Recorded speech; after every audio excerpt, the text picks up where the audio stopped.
ವಿಕಲಚೇತನರ ಬಗ್ಗೆ ತಿರಸ್ಕಾರ ಮನೋಭಾವ ಬೇಡ, ಅವರಿಗೆ ಪ್ರೀತಿ ತೋರಿಸಿ ಮಾರ್ಗದರ್ಶನ ನೀಡಬೇಕು. ವಿಶೇಷ ಮಕ್ಕಳ ಮೇಲೆ ಅನುಕಂಪ ತೋರಿಸುವ ಬದಲು ಅವರಿಗೆ ಬೆಳೆಯಲು ಪ್ರೋತ್ಸಾಹ ನೀಡಿ ಎಂದು ಸುಳ್ಯ ಠಾಣಾ ವೃತ್ತ ನಿರೀಕ್ಷಕ ನವೀನ್ ಚಂದ್ರ ಜೋಗಿ ತಿಳಿಸಿದರು.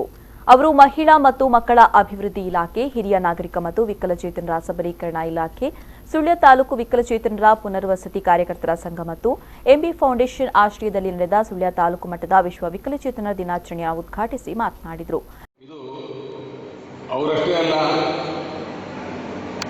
ವಿದ್ಯೆ ಕಲಿಸಿದ ಗುರುಗಳು ಹಾಗೂ ಸಮಾಜದ ಎಲ್ಲ ನಿಮ್ಮದು ಎಲ್ಲ ಸಾರ್ವಜನಿಕರು ಕೂಡ ಅವರಿಗೆ ಪ್ರೋತ್ಸಾಹ ನೀಡಿದರೆ ಖಂಡಿತವಾಗಿಯೂ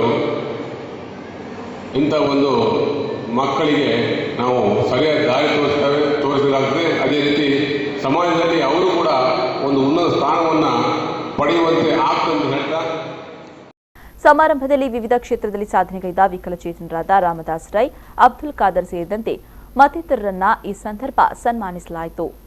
ತಾಲೂಕು ಪಂಚಾಯತ್ ಅಧ್ಯಕ್ಷ ಚನ್ನಿಯ ಕಲ್ತಡ್ಕ ಅಧ್ಯಕ್ಷತೆಯನ್ನು ವಹಿಸಿದರು.